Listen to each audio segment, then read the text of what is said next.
پسر جان، اگر دو پای سرباز را ببرند هم باید که رو افتادن نشود. همه وقت این را در خاطرت نگه دار پسرم.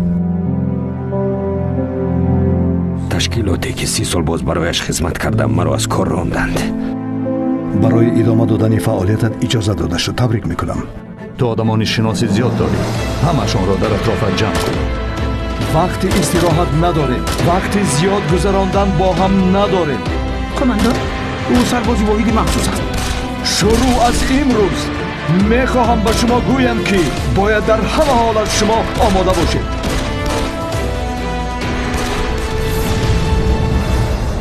جنگاور қисмати навбатиаш фардо соати 19 бо сифати баланди Full HD дар канали ютуби Нурангез филм.